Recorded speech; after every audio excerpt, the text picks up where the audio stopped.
오늘 살펴보려고 하는 민수기 13장은 어느덧 가데스 바네아에 도착한 이스라엘이 가나안 땅으로 정탐꾼들을 보내고 그들이 돌아와서 보고하는 내용을 다루고 있습니다. 이미 여러 차례 지적한 것처럼 이 가데스 바네아 사건은 이스라엘의 광야 생활과 관련해서 매우 중요한 분기점이 됩니다. 이 사건 때문에 한 100일, 넉넉하게 잡아서 한 4개월이면 끝났을 광야 생활이 40년으로 대폭 늘어나기 때문입니다. 레위기 13장, 14장이 악성 피부병에 대해서 몰아서 두 장에서 다루는 것처럼 민수기 13장, 14장은 이 가데스 바네아 사건을 두 장에서 함께 다룹니다. 오늘은 13장을 다음 주에는 아마도 14장을 다룰 것으로 보입니다. 먼저 1절에서 16절은 이 가나안 땅을 탐지하는 것과 관련된 기본적인 내용을 소개합니다. 1절에서 3절은 이 가나안 땅 탐지를 하나님께서 명령하셨다라고 소개합니다. 하나님의 명령은 간단한데 2절에 너는 사람들을 보내어 내가 이스라엘 자손에게 준 가나안 땅을 탐지하게 하여라 하는 것하고 각 조상의 지파 가운데서 지도자를 한 사람씩 보내어라 라고 하는 이 두 가지 내용입니다. 그리고 3절은 모세가 하나님의 명령에 따라서 정탐꾼들을 보냈다는 내용, 그리고 그들이 모두 이스라엘 자손의 우두머리, 각 지파의 지도자들이었다 하는 내용이 다시금 강조되고 있습니다. 민수기 7장에 나오는 이 성막 봉헌식 예물에 대한 내용에서 12지파가 하루에 한 번씩 예물을 바치는데 거기에 나오는 각 지파의 우두머리 명단이 7장 2절에 이스라엘 지도자들 곧 각 가문의 우두머리들이라고 소개되고 있다는 점하고 여기 나오는 7장 12절에서 83절에 7장 12절에서 83절에 그 각 가문의 우두머리를 소개하는 내용이 나오고 여기 13장 4절에서 16절에도 정탐꾼으로 파견된 각 지파의 우두머리들의 목록이 나오는데 이 두 개의 7장 목록과 13장의 목록이 서로 다르다라고 하는 것을 7장을 살펴보면서 지적을 했습니다. 그리고 아마도 7장에 나오는 각 지파의 우두머리들은 출애굽할 당시에 각 지파의 지도자들이었던 것으로 보이고 여기 13장에 나오는 각 지파의 지도자들은 아마도 차세대, 더 젊은 차세대의 지도자들이었을 것이다. 그래서 출애굽한 지 이제 1년 정도밖에 안 지났지만 이제 실제로 가나안 땅에 들어가서 전쟁하고 활발하게 활동하는 것을 위해서 상대적으로 젊은이들을 이제 지도자로 세우지 않았을까라고 생각을 합니다.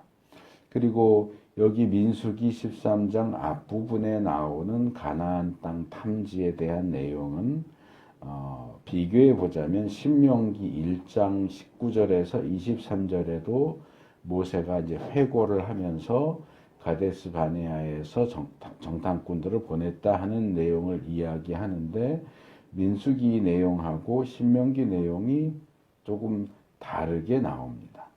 왜냐하면 지금 이 민수기 13장에서는 하나님께서 모세에게 가나안 땅을 탐지하라고 명령하셨다. 이렇게 나와 있는 반면에 신명기 1장에는 이스라엘 백성들이 먼저 모세를 찾아와서 정탐꾼들을 보내서 가나안 땅을 탐지합시다 라고 제안을 했고 그 제안을 정당하다고 생각한 모세가 하나님께 백성들이 이런 제안을 했는데 어떻게 할까요? 여쭈어보고 하나님의 허락을 받아서 정탐꾼들을 보냈다. 이렇게 되어 있기 때문에 그렇습니다. 그래서 이 성경을 비판적으로 보는 이들은 이렇게 성경 안에서 서로 모순되는 것처럼 보이는 내용이 나오면 봐라, 이거 성경이 잘못됐다. 이런 식으로 이제 성경을 비판하고 깎아내리는데 급급하는 모습을 보이는데, 사실 성경 내용만이 아니라 일반적인 경우에도 똑같은 사건이지만 어느 시각에서 보느냐, 어느 입장에서 보느냐에 따라 같은 사건에 대한 보도가 서로 달라지는 것을 볼 수 있습니다. 그래서 양쪽의 이야기를 잘 살펴보면 두 내용이 서로 모순되는 것이 아니라 뭔가 보완되는 측면으로 그 사건을 이해하는 것이 가능하다 하는 것을 알 수 있는데, 본문의 경우도 민수기 내용과 신명기 내용을 잘 비교해서 보면 두 내용이 모순되는 게 아니고 서로 조화될 수 있다 하는 것을 알 수 있습니다. 그래서 전체적인 내용을 놓고 보면 아마 드디어 가데스 바네에 도착한 이스라엘 백성들이 뭔가 불안해서일 수도 있고, 이제 앞으로 들어가서 차지해야 할 가나안 땅에 대해서 뭔가 좀 정보를 더 얻기를 원해서 또는 확신을 얻기 위해서 모세에게 찾아와서 정탐꾼을 좀 보냅시다 라고 먼저 제안을 했고, 모세도 그렇게 해도 괜찮겠다라고 판단을 해서 하나님께 어떻게 할까요? 라고 물어봤고, 여기까지가 이제 신명기가 얘기하는 내용이고, 민수기는 그 제안을 들으신 하나님께서 그래? 그러면 정탐꾼 보내라 라고 허락하신 뒤쪽 내용만 민수기에서 다루고 있다.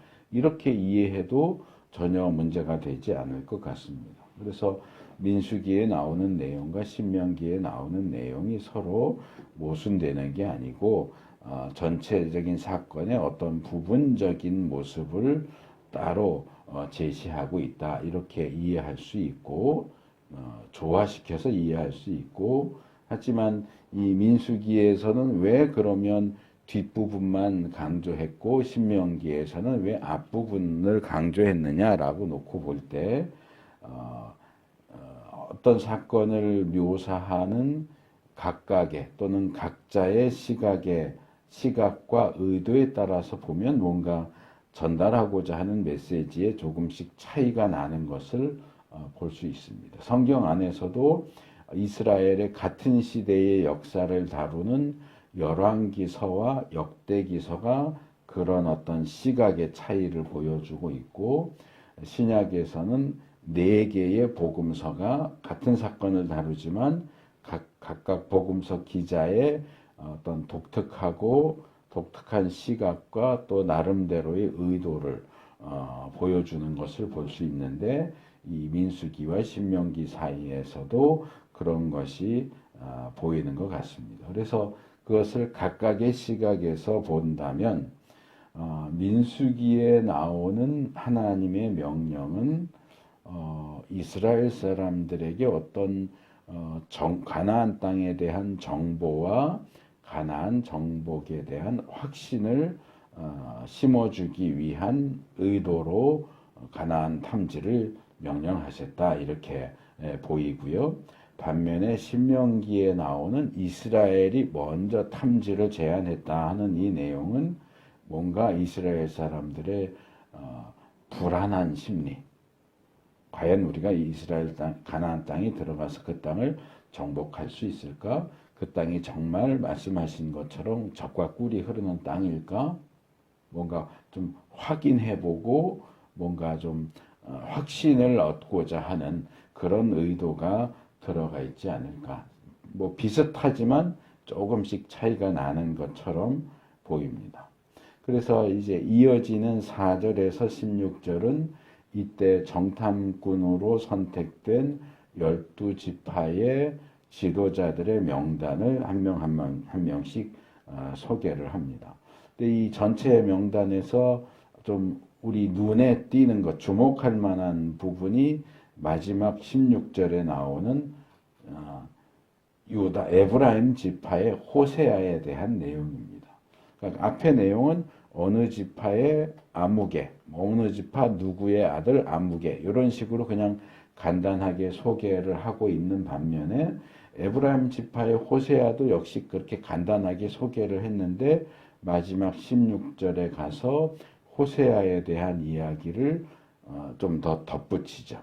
뭐냐 하면 에브라임 지파에서는 호세아가 선택됐는데 모세는 이 호세아에게 여호수아라는 다른 이름을 붙여줬다.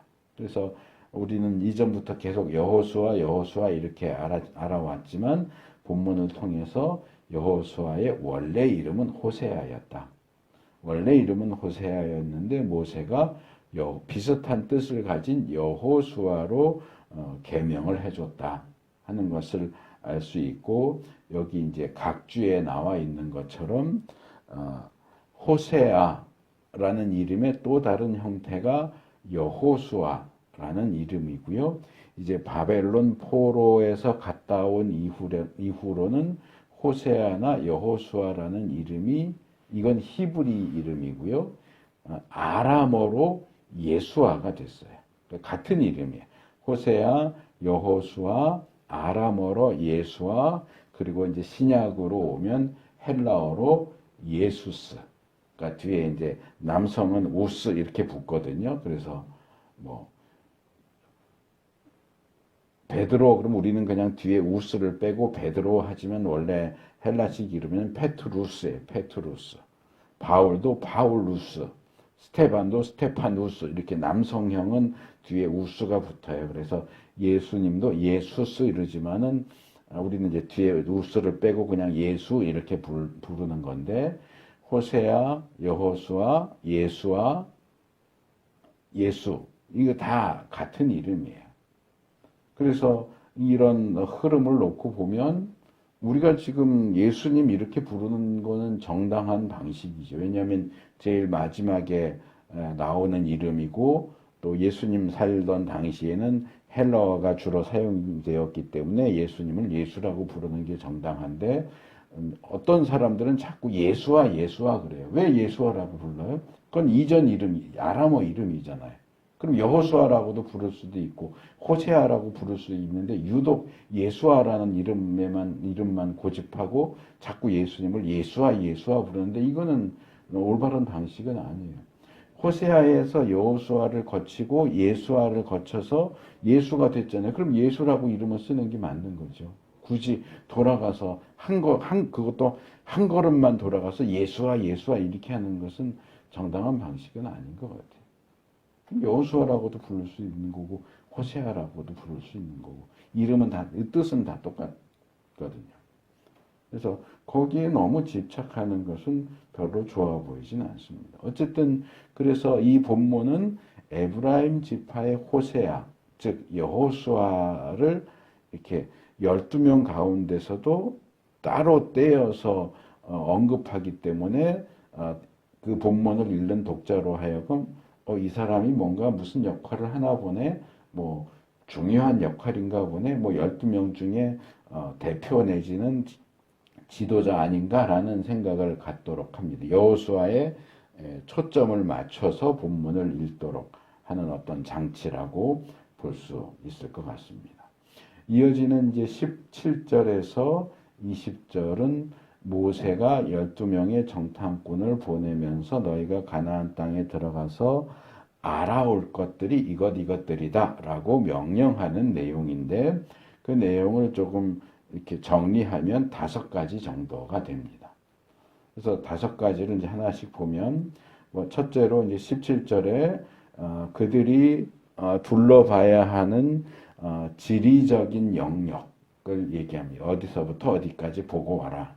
남쪽의 네겝 지방과 중앙의 산간 지방을 언급합니다. 그러니까 이것은 이제 대략적인 거예요. 그러니까 우리 한반도를 얘기하면 백두산에서 한라산까지인데 한라산쯤 와가지고 한 대전하고 서울 정도까지 보고 와 이렇게 얘기하는 건데 지금 남한 북한 생각하지 말고 그냥 한반도로 놓고 보자면 백두산까지 갔다 와야죠. 평양도 보고 함흥도 보고 이렇게 갔다 와야 되는데 그냥 대략적으로 대전하고 서울까지 보고 와 이렇게 얘기하는 거하고 비슷합니다. 하지만 이제 뒤에 보고되는 내용과 어제 보내드린 그 지도 내용을 보면 가나안 땅 전반부를 남쪽에서 북쪽까지 다 살피고 왔다 하는 것을 알 수 있습니다. 둘째로 18절에서 20절은 그 땅이 어떠한지를 알아보라 이렇게 이제 묶어서 얘기하는데 조금 더 구체적으로 나누면 이 두 번째 항목은 18절인데 이제 앞으로 이스라엘이 들어가서 싸워야 하는 가나안 원주민들의 상태, 그들이 강하냐, 약하냐, 많으냐, 적으냐, 가나안 원주민들의 상태를 살펴봐라 라고 얘기합니다. 그 다음에 세 번째 19절에는 그 땅이 좋은지 나쁜지를 살펴봐라 라고 이야기하는데 그 좋은지 나쁜지는 이 19절에서는 그들이 사는 마을의 상태, 그게 그냥 장막촌인지 아니면 요새화된 성읍인지, 그러니까 그들의 어떤 생활 수준 또는 무장 수준을 보라는 거죠. 그냥 이스라엘은 지금 광야를 지나느라고 다 천막에서 살잖아요. 텐트 치고 살잖아요. 근데 가나안 사람들은 어떻게 우리랑 비슷한 수준에서 텐트 치고 사는지 아니면 집을 짓고 사는지 성 이렇게 쌓고 사는지 어떤 방어 상태 그런 수준을 좀 보고 와라 하는 내용이고요. 네 번째로 20절 상반절은 역시 그 땅의 상태와 관련해서 토질이 기름진지 메마른지 나무가 있는지 없는지, 그러니까 진짜 말 그대로 땅의 상태를 보는 거죠. 그래서 첫 번째는 살펴봐야 될 범위, 둘째로는 거기 살고 있는 사람들의 어떤 수준, 그 다음엔 그들이 살고 있는 마을의 수준, 상태, 그 다음에 그 땅, 토질과 관련해서 토질과 거기 자라나는 어떤 식물들의 상태 또 살펴보고 마지막 20절 하반절에 보면 그 땅의 과일을 증거물로 가져와라. 그렇게 이야기합니다. 그리고 이제 여기 마지막에는 모세가 정탐꾼을 보낼 그때가 포도가 익을 무렵이다라고 이제 소개를 하는데 아마 이것은 이제 뒤에 포도 송이를 가져오는 내용에 대한 어떤 복선인 것으로 보입니다. 그래서 이제 21절에서 25절로 넘어오면 이제 파견된 정탐꾼들이 모세의 명령을 충실하게 이행하고 돌아왔다 하는 내용인데 이제 모세가 명령한 5개의 명령하고 비교하면서 살펴보면 첫째로 17절과 짝을 이루는 21절과 22절 상반절은 그들이 탐지한 지리적인 영역을 신광야에서부터 하맛 어귀 르홉에 이르기까지, 그리고 네겝 지방과 헤브론 이렇게 소개를 합니다. 그래서 17절하고 비슷하게 가나안 땅 남쪽과 북쪽을 언급하고 있어서 이 내용들을 보면 그냥 쭉 훑어서 가나안 남쪽에서부터 북쪽에 이르기까지 전반적으로 종단하면서 쭉 올라갔다가 쭉 내려왔다 하는 그런 이야기로 이해하면 되고요. 그것을 돕기 위해서 지도를 어제 하나 보내드렸는데 그 왼쪽 아래 아말렉이라고 있고 이제 가데스 바네아에서 쭉 올라가죠. 거기 이제 도시 이름들이 여러 개 나오는데 뭐 아랏, 헤브론, 네겝, 뭐 하솔 해서 저 오른쪽 제일 끝에 르보, 하맛 이렇게 해서 다시 그대로 쭉 내려오죠. 그래서 이제 가나안 남쪽에서 북쪽으로 쭉 조금 살짝 이렇게 경사 대각선 모양으로 쭉 북쪽으로 올라갔다가 다시 그대로 이렇게 내려왔다 하는 것을 알 수 있습니다.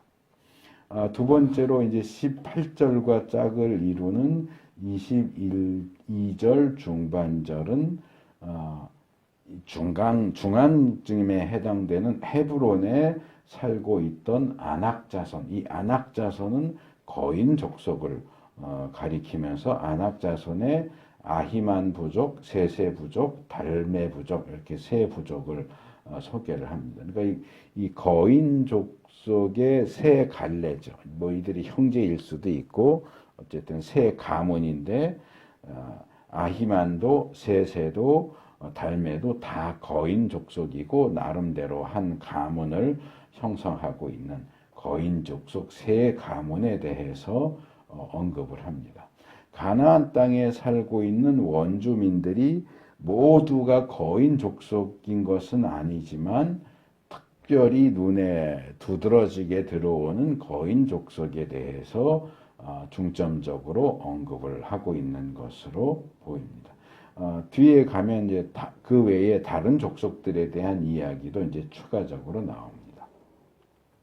그 다음에 세 번째로 19절과 짝을 이루는 22절 상반절은 헤브론을 이집트의 소안과 비교하면서 헤브론이 더 오래됐다라고 이야기합니다. 이 더 오래됐다는 얘기는 뭐 여러 가지로 이해를 할 수 있지만 오래됐기 때문에 그만큼 더 튼튼하고 강하다.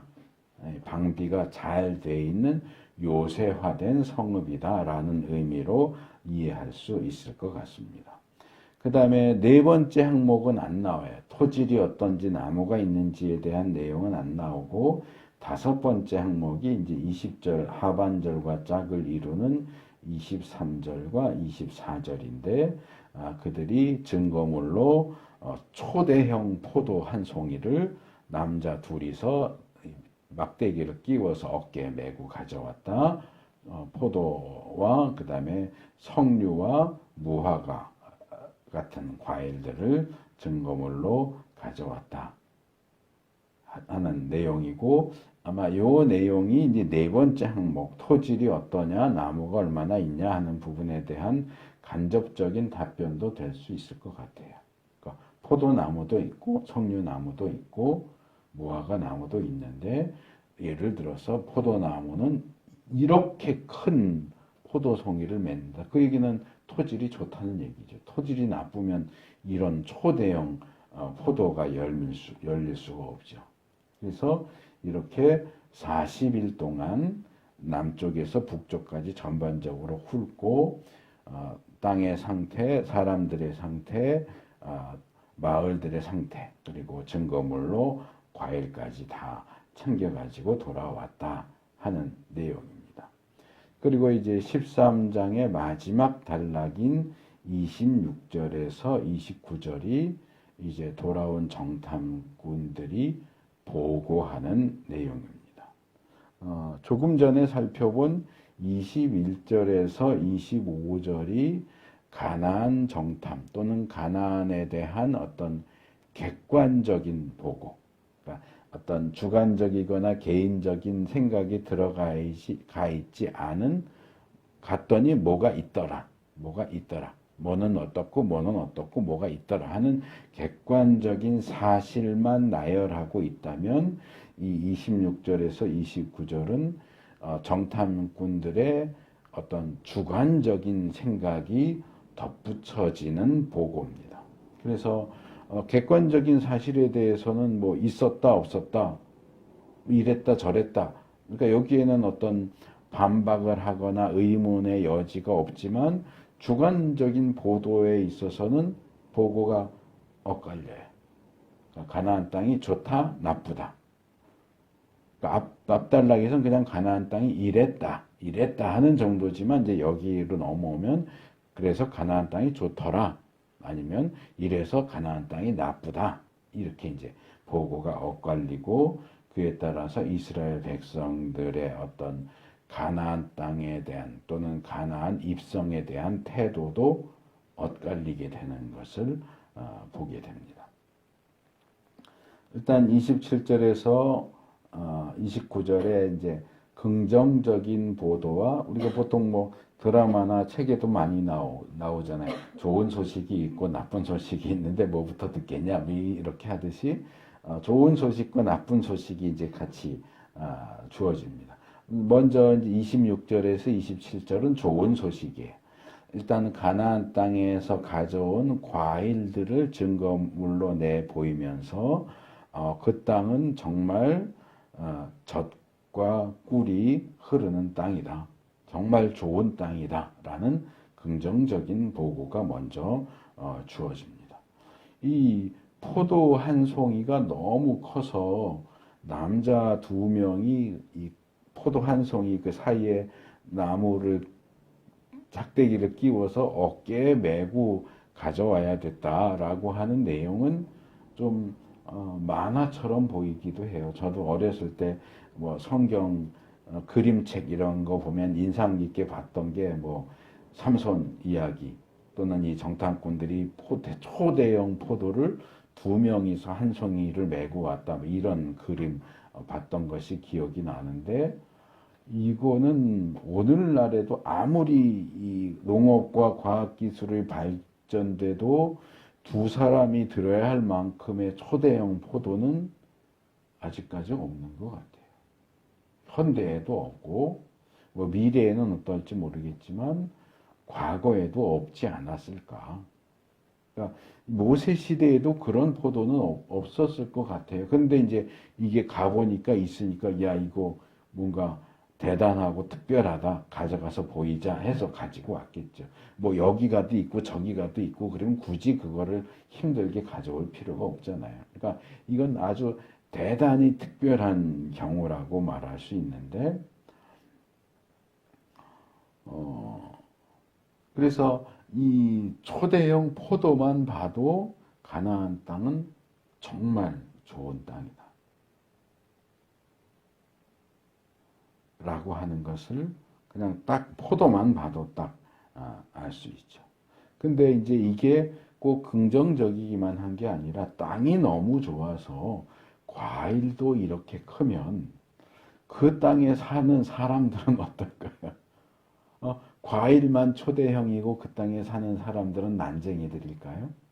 그렇게 좋은 과일 먹고 그렇게 좋은 땅에서 자란 커다란 짐승들 잡아먹는 사람들은 그 초대형 포도처럼 또 거인들이 아닐까라는 생각을 할 수 있잖아요. 그래서 가장 먼저 초대형 포도 이야기가 나오고 그 뒤에 바로 따라 나오는 건 거인들에 대한 내용. 포도가 이따만한 포도가 있어. 그러니까 사람도 이따만한 거인이 있어. 이렇게 되는 거지. 그러니까 포도가 초대형인 건 너무너무 좋은데 이제 들어가서 싸워야 하고 정복해야 하는 가나안 땅에 초대형 거인이 있다. 이건 앞에서는 그냥 거인이 있다라는 객관적인 사실만 나왔지만 이게 주관적으로 보면 과연 저런 거인하고 싸워서 우리가 이길 수 있을까? 가나안 땅을 우리가 저 거인을 쫓아내고 차지할 수 있을까? 우리는 보통 사람인데 이렇게 되는 거죠. 그러니까 매우 긍정적인 보도에 이어지는 매우 부정적인 보도죠. 거기에는 가나안 원주민들 가운데는 다는 아니지만 아낙 자손이 있다. 거인 족속이 있다. 그것도 세 부족이나 있는데 그 외에도 거인 족속 외에도 가나안 원주민들 아말렉 족속, 헷 족속, 여부스 족속, 아모리 족속, 가나안 족속 대표적인 5족속이 가나안 땅에 유리하고 중요한 요충지대, 네겝 지방, 산악지대, 바닷가, 요단 강가 이런 중요한 위치에 이미 견고한 성읍을 쌓고 살고 있더라. 거인 족속을 빼도 가나안 원주민들은 강하고 튼튼한 요새에 머물고 있는데 거기에다가 거인 족속까지 있어. 과연 우리가 너무너무 좋은 땅이지만 그 땅을 들어가서 차지할 수 있을까? 그래서 26절, 27절은 가나안 땅에 대한 매우 긍정적인 보도이지만 28절, 29절은 우리가 가나안 땅에 들어갈 수 있을까? 들어간다고 해도 과연 그 땅을 차지할 수 있을까? 그 땅을 차지하는 과정이 손쉽게 이루어질까? 어려울 것 같아. 아니, 불가능할 것 같아. 라고 하는 매우 부정적인 보도가 잇따라 나오는 거죠. 그러니까 아마 보고를 듣던 이스라엘 백성들은 처음에 포도와 가나안 땅이 너무 좋은 땅이다라고 하는 소리를 들었을 때는 와 하고 한호성을 질렀는데 곧 이어서 거인족 이야기가 나오고 다른 족속들 이야기가 나오고 견고한 성읍들에 대한 이야기들이 나올 때는 아마 와 이러고 한탄하는 반응을 보였을 것 같습니다. 아마도 이런 어떤 흐름 때문인지 이 30절에서 33절 보면 갑자기 이 정탐꾼을 선택하는 내용 가운데는 그냥 이름만 나왔고 거기 여호수아만 뭔가 조금 두드러지게 보고를 했었고 전혀 두드러지지 않았던 갈렙이 갑자기 툭 튀어나와요. 여호수아는 튀어나오지 않아요. 앞에 목록에 보면 이 여호수아가 뭔가를 하겠구나라는 생각이 드는데 오히려 여호수아는 아무 말도 안 하고 있고 갈렙이 혼자 나서서 사람들을 진정시키고 격려하는 모습을 볼 수 있습니다. 그래서 우리가 이 갈렙도 상당히 관심을 끄는 인물이에요. 앞에 목록에서도 여호수아가 이렇게 두드러지게 특별한 관심을 끌도록 그렇게 보고가 나왔었고 또 우리가 일반적으로 성경 이야기할 때도 여호수아와 갈렙 이렇게 얘기해요. 항상 여호수아를 앞에 세우고 왜냐하면 여호수아는 출애굽할 때부터 모세의 부관이었고 모세가 죽은 다음에는 그 다음 대를 이은 지도자이기 때문에 모세, 여호수아 이렇게 어떤 지도자의 라인이 내려오는 거고 갈렙은 여호수아와 짝을 이루지만 여호수아보다는 한 계단 밑에 있는 사람. 보통 이제 이렇게 생각을 한단 말이에요. 그러니까 여호수아가 모세의 헬퍼였던 것처럼 갈렙은 여호수아의 헬퍼. 그래서 여호수아는 이렇게 높이고 갈렙은 좀 이렇게 깔아내리는 그런 경향이 일반적으로 있어요. 그래서 갈렙보다는 여호수아를 더 중시하는 시각이 일반적인데 이 본문을 보면 여호수아는 언급조차 되지 않고 갈렙이 혼자 용감하게 나서서 백성들을 진정시키고 격려하는 그런 모습을 보이고 있습니다.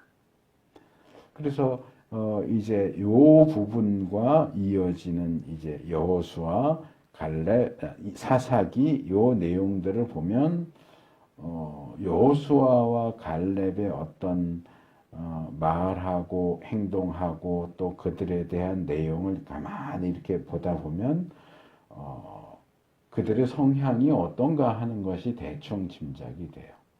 모세는 상당히 외향적이고 다혈질적이고 적극적인 사람이었던 것으로 보입니다. 물론 우리가 지난주에 살펴본 12장에서는 모세가 온유한 사람이다 이렇게 나오긴 했지만 그건 이제 그 사건의 흐름 속에서 이해되어야 한다 하는 거 말씀을 드렸고 모세는 뭔가 적극적이고 활동적이고 정력적이고 그런 외향적인 사람으로 보이고요. 그에 비하면 여호수아는 상당히 소극적이고 내성적이고 꼼꼼한 사람이었던 것으로 보여요. 여호수아 이제 모세가 죽고 여호수아가 지도자가 됐다라고 하는 여호수아 1장만 놓고 봐도 계속 반복적으로 무슨 얘기가 나오느냐 하면 여호수아를 격려하는 힘내라. 넌 잘할 수 있어. 라는 격려하는 내용이 여러 차례 나와요. 여호수아 1장 6절 7절에서도 하나님이 여호수아에게 너 담대해라. 힘내라 하는 내용 말씀하시고 9절에서도 하나님이 또 여호수아에게 힘내라 그러시고 18절에서도 이스라엘 백성들이 여호수아에게 힘내십시오라고 격려하는 내용이 나와요. 그러니까 그런 전반적인 내용들을 보면 여호수아가 모세의 후계자로 세워지긴 했지만 여호수아의 성향은 모세와는 정반대였던 것 같아요. 이제 이 부분은 이제 어떤 성향을 가진 사람이 지도자가 될 수 있느냐, 되어야 하느냐, 뭐 이런 문제와도 연결이 되지만, 뭐 지금은 그냥 간단하게 다루고 이제 여호수아 그 부분 다룰 때 더 자세하게 말씀을 드리기는 하겠지만, 뭐 나름대로 장단점이 있어요. 꼭 외향적인 사람만 지도자가 되어야 한다는 법은 없는 거고, 내향적인 사람이 지도자가 될 경우에는 오히려 일처리를 더 꼼꼼하게 하고 세심하게 하니까 놓치는 부분이 없을 수도 있어요. 그래서 외향적인 지도자의 대표는 모세라면 내향적인 지도자의 대표는 여호수아다 이렇게 볼 수 있어요. 그런데 갈렙의 성향을 가만히 보면 갈렙은 모세하고 비슷해요. 그러니까 지금 이렇게 다들 아무 소리 못하고 있는데 혼자서 불쑥 나와서 말하는 거라든지 또 여기서만 그런 게 아니고 나중에 40년 광야 생활을 마치고 다시 가나안 땅에 이제 들어왔을 때 갈렙이 여호수아한테 요청을 하죠. 내가 헤브론에 가서 거인 족속을 물리치겠다. 그래서 이때쯤 되면 최고령자예요. 여호수아하고 갈렙이. 이스라엘의 최고령자인데도 갈렙이 나서서 헤브론의 그 세 부족, 거인 부족, 세 부족을 쫓아내고 헤브론을 자기 소유로 하거든요. 그러니까 이 사람은 말만 하는 사람이 아니에요. 행동도 하는 사람이고 어떻게 보면 여호수아보다 더 적극적인 사람이에요. 근데 이 사람이 전체 역사에서 보면 늘 여호수아보다 한 계단 아래에 있는 것처럼 나와요. 그렇게 보면 여호수아, 내향적인 여호수아가 외향적인 모세를 옆에서 보조하는 그림은 우리가 그냥 쉽게 그릴 수 있는데 반대로 모세가 내향적이고 꼼꼼한 여호수아를 보조한다고 생각을 해보세요. 얼마나 답답하겠어요. 확 치고 나가야 되는데 할까 말까 이럴까 저럴까 계속 그러고 있으면 밑에 있는 사람이 속이 터질 거 아니에요. 근데 갈렙이 딱 그랬을 것 같아요. 여호수아 보면서 뭔가 이렇게 확 치고 나가야 되는데도 자꾸 돌다리도 두드려 봐야 된다 그러고 있고 이러면은 갈렙이 속 터졌을 것 같은데 갈렙은 여호수아에 대해서 뭐 반대하거나 이렇게 치고 나오거나 이러지 않고 늘 여호수아의 좋은 어떤 동반자, 보조자의 역할을 하고 있는 것을 볼 수 있어요. 근데 갈렙의 입장에서는 많이 힘들었겠다라는 생각도 들어요. 근데 어쨌든 그런 점에서 우리가 이 출애굽 역사를 볼 때는 모세, 여호수아 이렇게 두 사람에게 주로 초점을 맞추지만 갈렙도 굉장히 우리가 주목해서 볼 만한 중요한 이 인물이다라는 생각이 듭니다. 그래서 어쨌든 길게 말씀을 드리지는 못했지만 우리가 보통은 모세나 갈렙처럼 적극적이고 능동적이고 외향적인 사람이 지도자가 되어야 한다. 여호수아처럼 소극적이고 수동적이고 내향적인 사람은 보조자, 헬퍼 역할을 하는 게 더 맞아. 보통 이렇게 생각을 하지만 반드시 그런 것은 아니다. 이 출애굽 역사를 보면 하나님은 외향적인 모세도 사용하시지만 내성적인 여호수아도 사용하신다. 흔히 하는 말처럼 기질대로 사용하시는 하나님께서 각각의 어떤 장점을 극대화시키고 약점을 극소화시켜서 각각의 사람들을 다 쓰시지 기질만 놓고 봐서 외향적이고 적극적인 사람만 지도자로 쓰시고 내향적이고 소극적인 사람은 지도자로 사용하시지 않는다. 이렇게 우리가 딱 확정적으로 말할 수는 없다. 우리가 우리 자신에 대해서도 뭐 나는 성향이 이러니까 뭐 이렇게 할 수 있고 또 나는 성향이 이러니까 이런 건 못해. 이렇게 규정 짓기보다는 하나님이 내 성향을 있는 그대로 받아들이셔서 사용하신다. 신약으로 놓고 보자면 바울의 성향이 바울이나 베드로의 성향이 모세하고 비슷하고요. 디모데 같은 사람은 성향이 여호수아하고 비슷해요. 하나님 바울만 쓰시느냐? 디모데도 쓰세요. 각각의 위치에서 각각의 성향에 따라서 하나님이 다 쓰시기 때문에 우리가 우리 스스로 나는 성향이 이러니까 하나님이 안 쓰실 거야. 안 돼. 라고 말할 필요는 없다는 겁니다. 그래서 이 갈렙이 백성들을 향해서 이렇게 말하죠. 올라갑시다. 올라갑시다. 올라가서 그 땅을 점령합시다. 우리는 반드시 그 땅을 점령할 수 있습니다. 라고 말하죠. 땅은 참 좋다. 근데 거인 족속도 있고 강한 원주민들도 있고 튼튼한 요새도 있다. 거기 우리가 어떻게 올라가냐. 올라가도 어떻게 그 강한 원주민들을 무찌르고 그 땅을 점령할 수 있겠느냐. 이제 민심이 다 그쪽으로 흐르는데 갈렙 혼자서 올라갑시다. 점령할 수 있습니다. 반드시 점령할 수 있습니다. 왜요? 갈렙이 강한 사람이어서? 아니요. 하나님이 주신다고 약속했잖아요.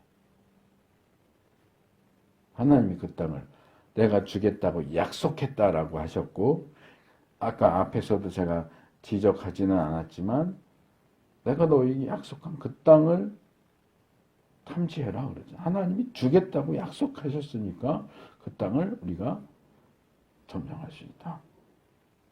하나님의 약속, 하나님의 능력에 근거해서 그들이 거인일지라도 요새화된 성읍이랄지라도 강한 족속들이라고 할지라도 우리가 그 땅을 하나님의 능력을 힘입어서 반드시 점령할 수 있다. 다수의 사람들이 99명이 안 돼 라고 하는데 갈렙 한 명은 돼 라고 이야기합니다. 갈렙뿐만 아니라 여호수아도 다른 10명의 정탐꾼들도 똑같이 가서 봤어요. 이스라엘 백성들은 직접 보지는 않고 소식만 전해 들었죠.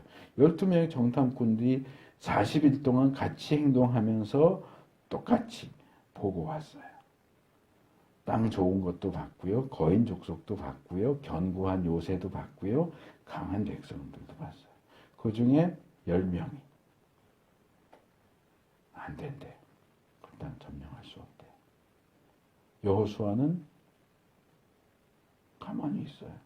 안 된다고 하지는 않았겠죠. 이제 14장에 가면 여호수아도 갈렙하고 함께 올라가자라고 하는 걸 보니까 안 된다고는 안 했겠지만 지금 이 상황에서는 요즘 말로 입국 닫고 있어요. 아무 말도 안 하고 있어요. 여호수아는.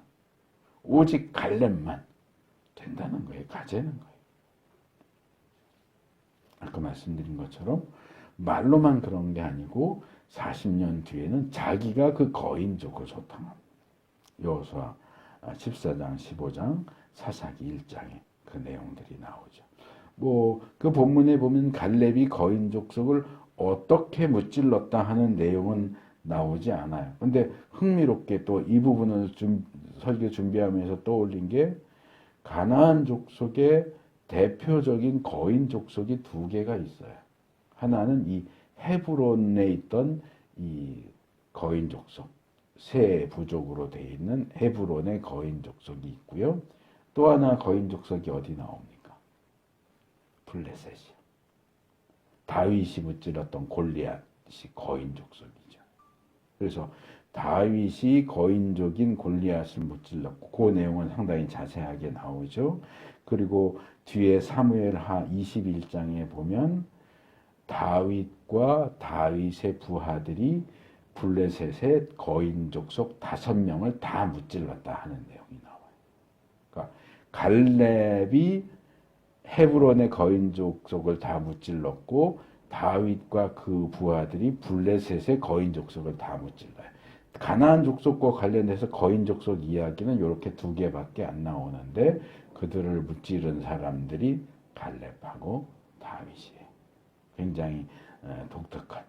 뭐 다윗이나 갈렙에게 거인 족속을 상대하는 뭔가 특별한 방법이 있었는지는 알 수 없지만 대부분의 사람들이 불가능하다고 주장했던 이 거인족 격퇴가 불가능한 일은 아니었다라는 사실을 갈렙과 다윗을 통해서 확인할 수 있습니다. 갈렙은 이 하나님에 대한 믿음을 실제 행동을 통해서도 증명해 보인 용사였습니다. 근데 갈렙이 이 헤브론의 거인 족속을 격퇴하는 일은 40년 뒤에 일어나는 일이고 지금 당장은 10명의 정탐꾼들과 거의 대부분의 이스라엘 백성은 거인족은 안 된다고. 거인족은 안 된다는 거예요.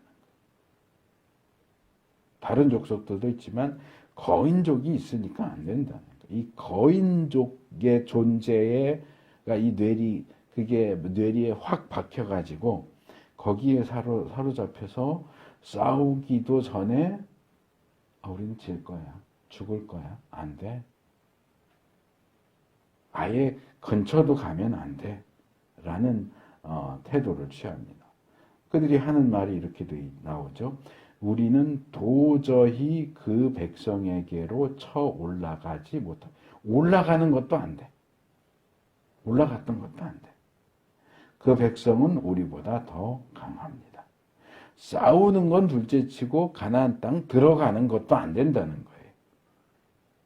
그러면서 처음 보고하는 것과는 정반대로 10명의 정탐꾼들이 이제는 가나안 땅은 좋아 그랬잖아요. 땅은 좋아. 근데 거인족이 살아 이랬는데 이제는 거인족의 이야기가 부풀려지다 보니까 이제 다시 거꾸로 올라가서 땅도 나빠 그래. 그 땅을 악평해요. 우리가 탐지하려고 두루 다녀본 그 땅은 그곳에 사는 사람들을 삼키는 땅이다. 나쁜 땅이야. 뭐 요즘에 헬 조선 이러듯이 거긴 헬 가나안이야. 거기 사람이 살만한 곳이 못 돼. 땅도 악평을 하죠.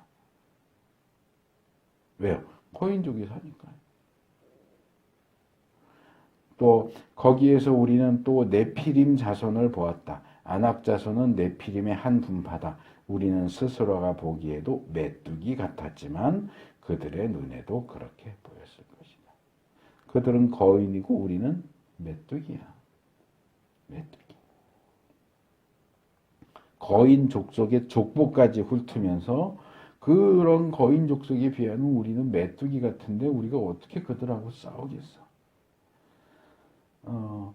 흥미로운 책이 있어요. 윌리엄 미첼이라고 하는 외국 기독교 작가인데 우리나라로 말로 번역 메뚜기 사고방식 벗어나기라는 책을 썼어요. 이 민수기 13장 요 발언 그들은 거인이고 우리는 그들이 보기에 우리가 메뚜기 같았다. 메뚜기 같이 보일 것이다 라고 하는 요것을 캐치를 해가지고 본문의 이스라엘 사람들처럼 오늘날 기독교인들이 세상을 바라보면서 세상은 거인처럼 보이고 우리 자신은 메뚜기처럼 보이는 그런 사고방식을 우리가 어떻게 벗어날 수 있을까? 근데 그 책 자체는 성경 본문 자체를 다루기보다는 어떤 처세술적인 우리가 어떻게 그런 거인 같은 세상을 상대해서 이길 수 있을까? 처세술적인 측면에서 그 주제를 풀어가기 때문에 별로 권하고 싶지는 않는 내용이지만 어쨌든 그 주제는 잘 캐치했다고 생각이 들어요. 많은 그리스도인들이 세상을 바라보면서 메뚜기 사고방식을 가지고 있어요. 세상은 거인이고 우리는 메뚜기다. 하나님이 우리 편이라고 할지라도 우리 메뚜기들은 거인을 이길 수 없다. 그러니까 10명의 정탐꾼들도 스스로 메뚜기를 여겼고 대부분의 이스라엘 백성들도 스스로를 메뚜기로 만든 거예요. 우린 메뚜기야. 거인하고 싸울 수 없어. 거인의 영역에 들어가지도 말아야 돼. 하지만 갈렙만큼은 상대가 거인이어도 상관없다. 우리는 싸울 수 있고 이길 수 있고 점령할 수 있다. 괜찮아. 무슨 해병대에서 말하듯이 뭐 안 되면 되게 해라. 하면 된다. 이 얘기를 하는 게 아니에요. 아까도 말씀드린 것처럼 갈렙의 주장은 근거 없는 선동이 아니라 어떤 뭐 긍정적인 사고방식, 적극적인 사고방식 그것을 이야기하는 게 아니고 하나님 자신과 하나님께서 직접 하신 약속에 대한 믿음과 신뢰에 근거한 주장이에요. 하나님이 된다고 했으니까 된다는 거예요. 현재 우리 눈에 보이는 게 거인이고 견고한 요새고 그럴지라도 하나님이 된다고 했으면 된다. 우리는 이 메뚜기 사고방식을 처세술로 긍정적이고 적극적인 사고방식으로 극복해야 되는 게 아니고 믿음으로 극복해야 되는 거예요. 그리고 그것이 계속 말씀드리지만 40년 후에 실제로 이루어진다는 거죠. 말로만 끝낸 게 아니고.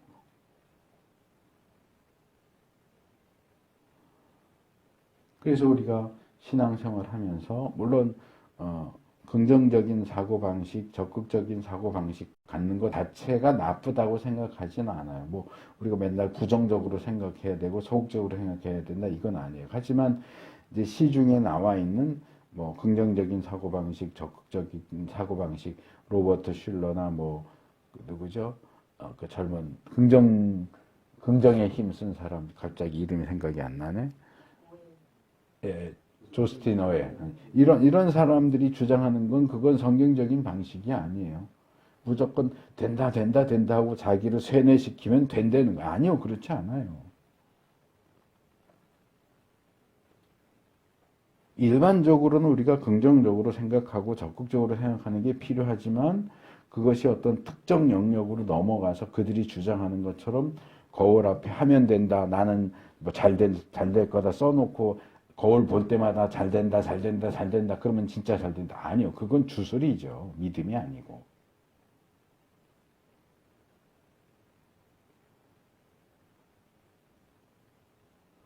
본문에서 갈렙은 그런 긍정적인 사고방식, 적극적인 사고방식, 신뢰의 힘, 뭐 이런 게 아니고, 기존에 이미 출애굽할 때부터 출애굽 이전부터 주어졌던 하나님의 약속과 명령에 근거해서 할 수 있다, 가능하다라고 얘기하는 거지. 이 부분을 우리가 잘 분별해야 돼요. 그래서 하나님의 약속도 없고 명령도 없는데 자기 혼자서 긍정적 사고방식, 적극적 사고방식, 신뢰의 힘 이러면서 할 수 있다 그러고 들이받으면 머리 깨지는 거예요. 되는 게 아니고.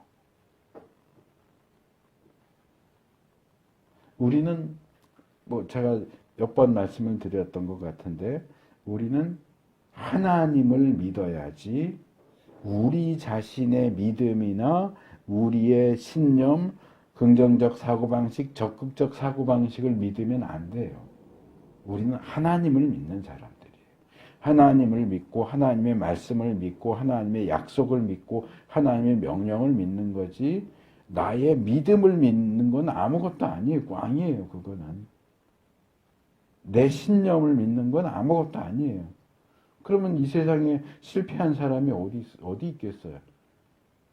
성공하고 싶지 않은 사람이 어디 있어요? 아프고 싶은 사람이 어디 있겠어요? 이 세상에 아픈 사람 하나도 없어야 되고 다 성공한 사람이어야죠.